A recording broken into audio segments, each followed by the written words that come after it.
Olá, amigos da ETEC Brasil, Mato Grosso do Sul. Sejam muito bem-vindos a essa nossa videoaula da matéria Ética Profissional. Meu nome é Sérgio Barros, sou especialista em Direito Público, advogado, professor de Ética Geral e profissional em Ética no exercício da advocacia. Tudo bem? Como disse, então, nosso encontro servirá para que nós tratemos da ética profissional. E vamos perpassar, então, por basicamente 5 pontos. 3 deles que estão na sua apostila e outros 2 pontos que eu adicionei por serem interessantes. Talvez você se pergunte aí, peraí, um advogado vai me dar aula de ética? Calma, é isso mesmo. Por incrível que pareça, a profissão que mais tem regras éticas no Brasil é a profissão do advogado. Nós temos um estatuto, nós temos resoluções, temos um código de ética, todos eles trazendo várias regras para nortear essa profissão.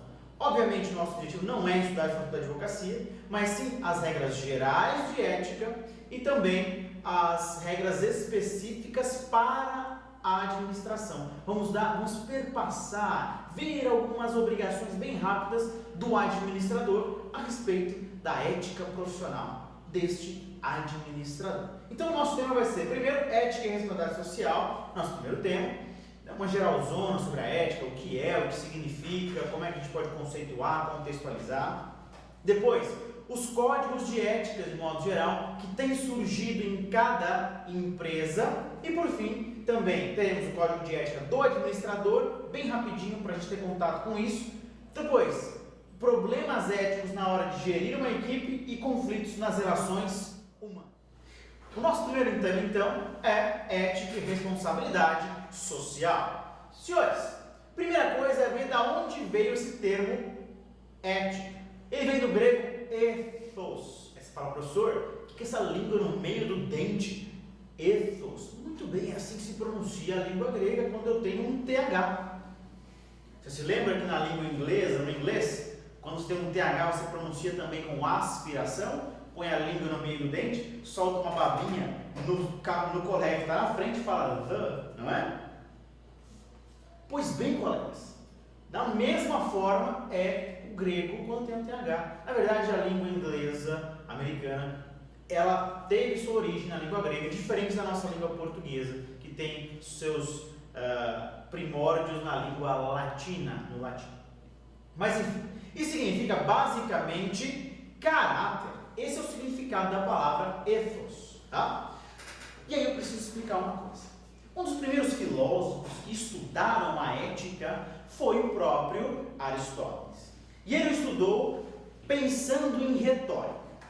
Nós temos que lembrar que no mundo antigo, o homem antigo ele era muito hábil na discussão de temas e assuntos da sua própria sociedade, das polis gregas.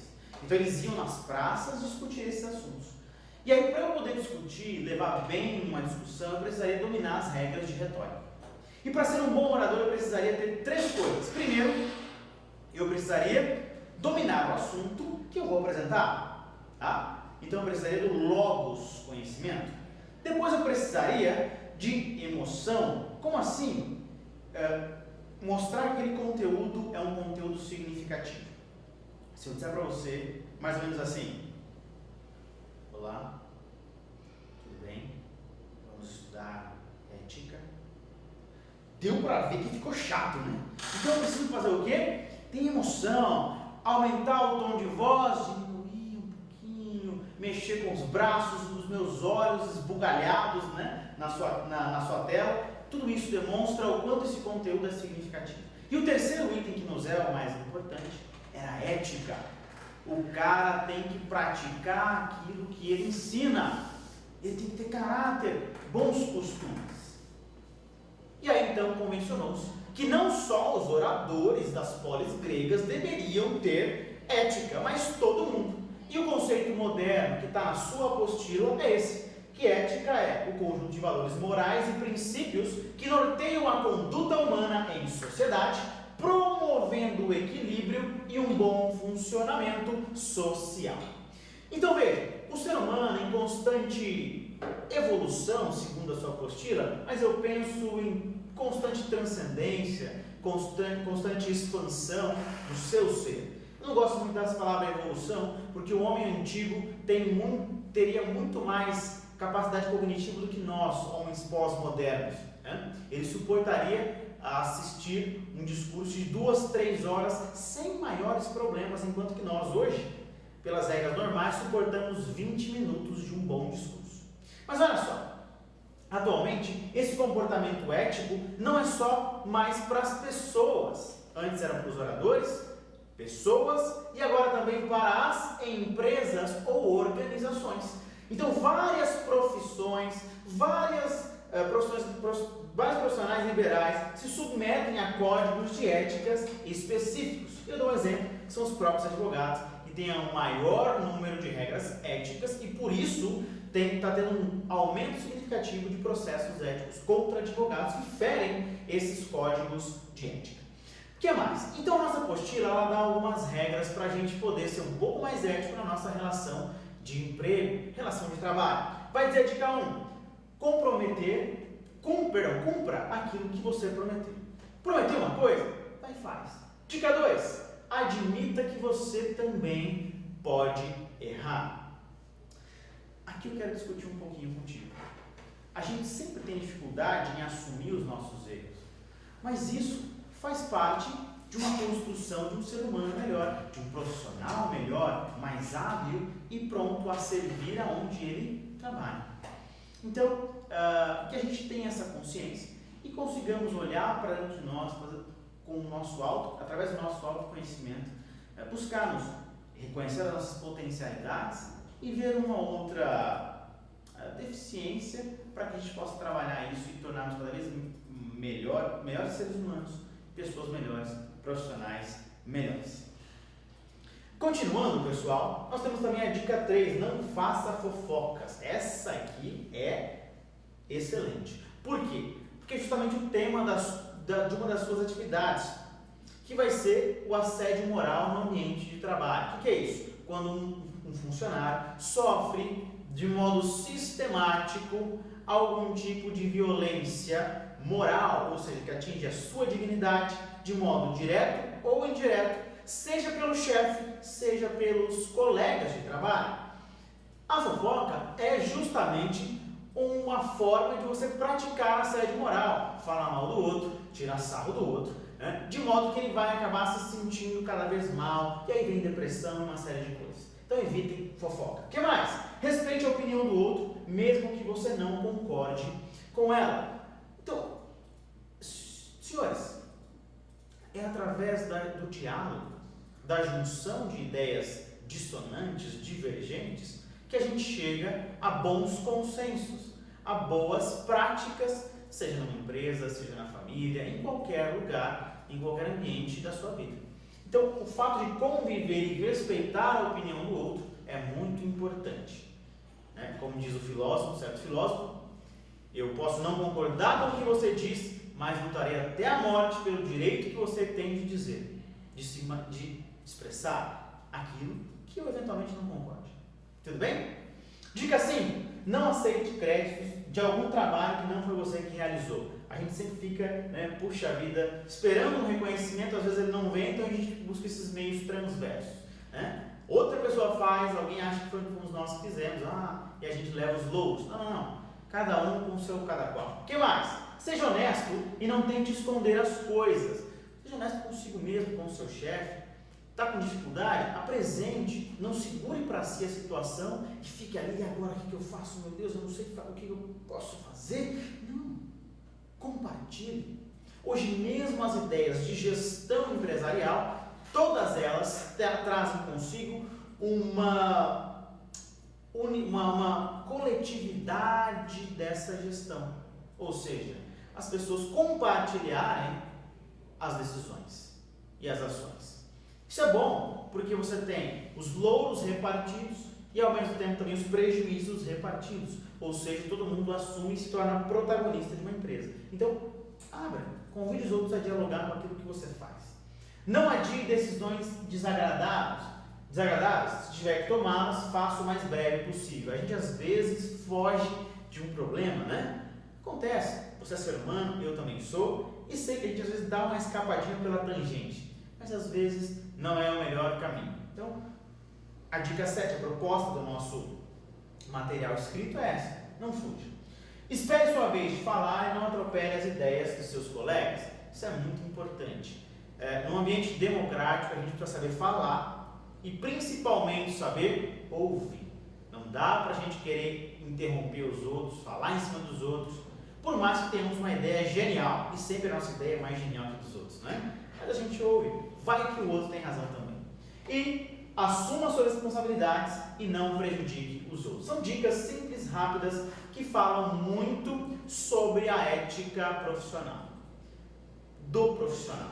O que mais? Mas não é só isso. Eu queria falar também sobre responsabilidade ambiental e ética. É um tema que está na moda. Para os senhores terem uma ideia, tem uma nova vibe ambiental que está correndo dentro das empresas, que é a chamada contabilidade ambiental. O que é isso? É o seguinte: as empresas vão quantificar quanto que elas estão poluindo o meio ambiente e, através disso, chegando num valor, elas vão tomar atitudes para compensar a poluição ambiental. Uma boa ideia, porque assim eu agrego valor àquela empresa que não está buscando lucro pura e simplesmente, mas quer uma sociedade melhor, quer cumprir a sua função social de não degradar o meio ambiente, mas sim explorá-lo de modo racional. A empresa ganha mais confiança e assim as pessoas passam até a consumir mais e confiar mais naquela marca, naquela entidade organizada, por conta dessa responsabilidade social. Tá? Então o que acontece? Eu vou agregar valor à marca, produtos e serviços, porque eu mostro que essa empresa calculou o que poluiu e estabeleceu uma meta para compensar, como plantar árvores e por aí vai, para compensar o seu dano ambiental. E aí nosso material traz até um exemplo do Boticário, que criou a Fundação Boticário, cujo objeto é desenvolver projetos de preservação do meio ambiente, tá? E eles protegem atualmente mais de 11 mil hectares na Mata Atlântica e Cerrado, né? E também outros projetos de restauração de áreas degradadas. Então, não só proteger umas áreas que estão lá resguardadas, com a mata ciliar, né? Sem exploração, mas também restaurar ambientes outrora degradados. E você pode até olhar na fundaçãoboticário.org.br. Então, olha só, antes, uma outra ideia também é a própria responsabilidade social. Não só ambiental, mas também social, ou seja, preocupado com as causas sociais. Antigamente, senhores, as empresas preocupavam-se muito com o tal do ISO 9001. O que era isso? Era um certificado de procedimento, de asseio, de limpeza, de boas práticas, de não acumular papel na mesa. E isso fazia com que as empresas que queriam contratar esses prestadores de serviços ou fornecedores de produtos de bens de consumo já teriam uma certificação internacional de que elas possuem bons procedimentos gerenciais e de asseio e limpeza. Tudo bem? Mas não é só isso. Atualmente existe o chamado Accountability 8000 ou SA 8000, que é um sistema de gestão da responsabilidade social e está baseado na aplicação de princípios éticos na busca da qualidade das relações empresariais. Tem como objetivo promover o aperfeiçoamento contínuo das condições existentes no local de trabalho e na comunidade. Ou seja, agora também a certificação internacional para empresas que promovem bons ambientes de trabalho e cuidam da sociedade com projetos sociais. Isso faz com que ela tenha acesso a financiamentos de modo mais fácil, tenha acesso a outros contratos de prestação de serviços para outras grandes empresas, porque possuem certificação internacionalmente reconhecida. Tudo bem? Falamos isso então e terminamos a nossa introdução à ética geral e a ética empresarial. Queria falar um pouquinho com vocês agora do códigos de ética. O que é isso, professor? São basicamente instrumentos que buscam realizar princípios, a visão da empresa e a missão de uma empresa. Como assim? A empresa estabelece, seus gestores, princípios de atuação, visão, qual é a ideia, o que ela pretende a longo prazo, a missão dela, qual é a razão de ser daquela empresa. E aí com isso os consumidores ficam mais satisfeitos, porque eles chegam na empresa e olham, nossa, aquela empresa quer prover, aquele banco não quer só lucro, aquele banco quer prover o desenvolvimento regional. Por exemplo, o Banco do Brasil tem como uma de suas missões desenvolvimento da questão agrária, o fomento da questão agrária brasileira, e é extremamente importante no nosso país, né? Nosso equilíbrio da nossa balança comercial depende muito das nossas exportações, e o setor agrário contribui em muito para isso, tá? Então veja, a ideia é demonstrar aos colaboradores a responsabilidade da empresa, de modo que os colaboradores, os trabalhadores, incorporem essa missão e atuem e trabalhem de modo a respeitar e a alcançar esses princípios, respeitar os princípios e alcançar aquela visão da empresa de modo a resguardá-la firme e forte em sua missão.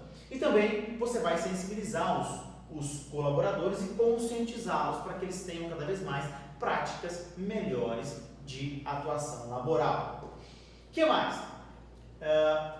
Não é só isso. Eu também posso, com base nesse documento da empresa, confiar mais nela.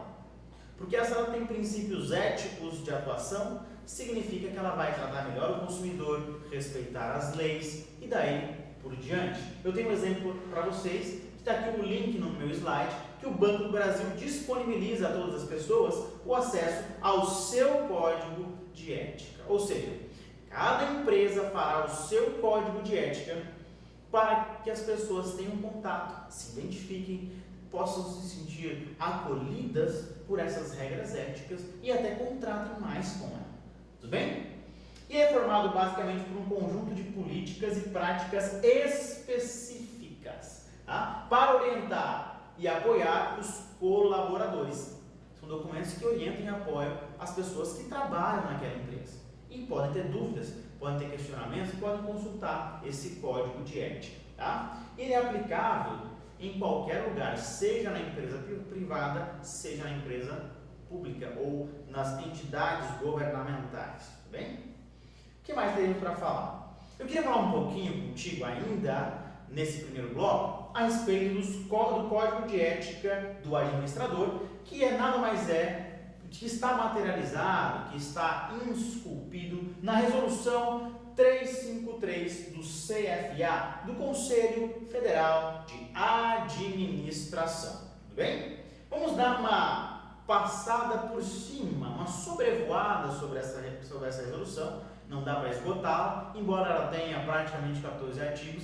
A gente vai aqui só ver um pouquinho da importância e da força que se tem um código de ética no caso do administrador, que é o caso de vocês, futuros técnicos em administração e, por que não, quiçá, futuros administradores, bacharéis, mestres, doutores, especialistas, por que não, não é verdade?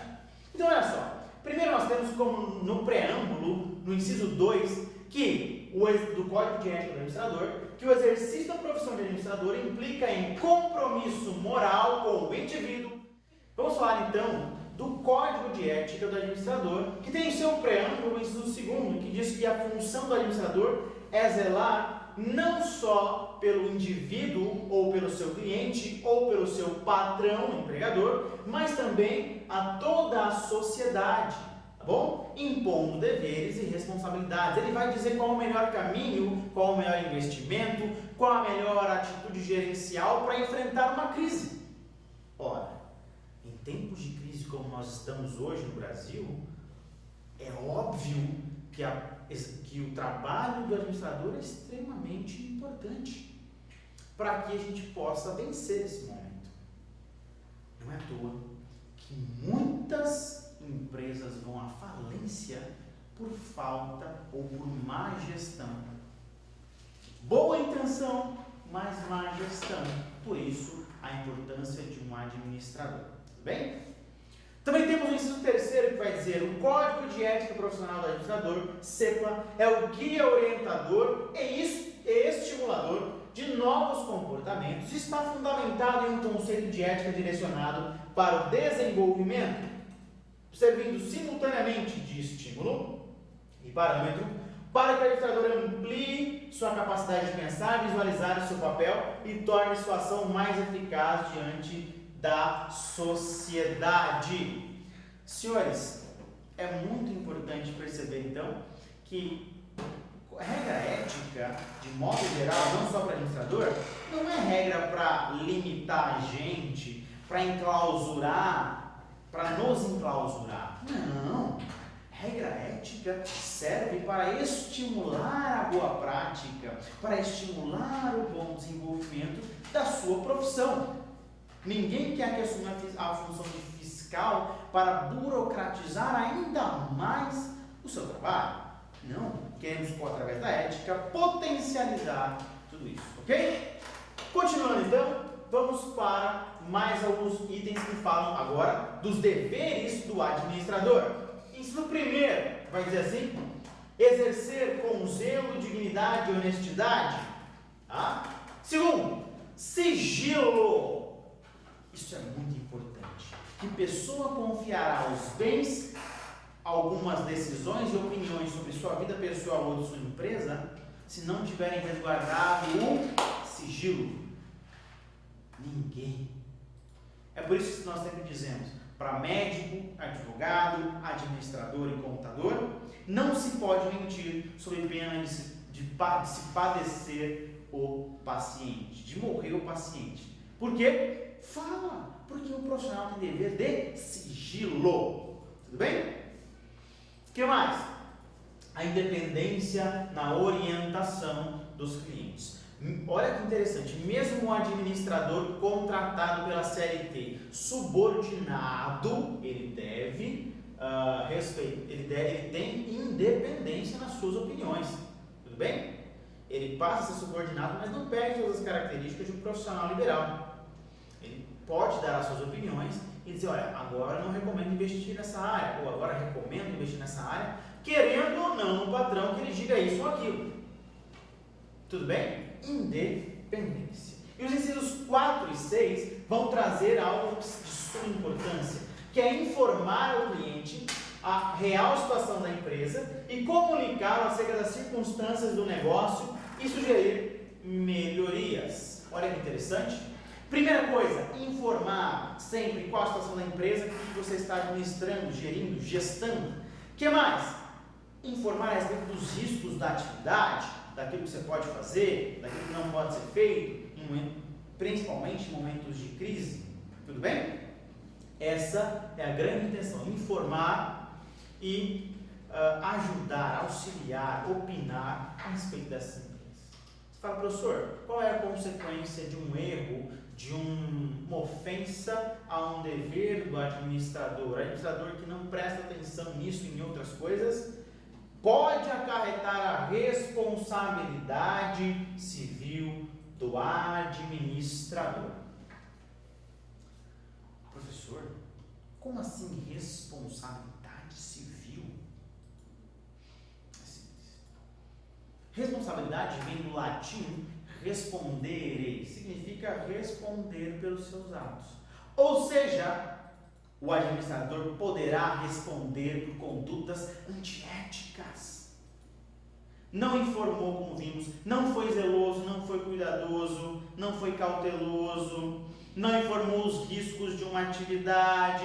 Tudo isso pode gerar uma indenização ao cliente, seja por dano material, se tiver um prejuízo econômico, ou por dano moral, se tiver algum prejuízo à dignidade sua e da empresa. Tudo bem? Ok, doutores. Então, com isso, nós terminamos o nosso primeiro bloco, que era rapidinho, uma introdução. E aí, vamos agora tomar aquele cafezinho gostoso, você daí, eu daqui, e a gente volta daqui a pouquinho, tudo bem? Então, vá lá tomar seu cafezinho e até mais. A gente já volta para continuar falando então de liderar e dirigir uma equipe, que é um grande problema, muitas vezes. O problema ético está aqui, ó, na gestão da equipe, tanto para o gestor quanto para os componentes da equipe. Tudo bem?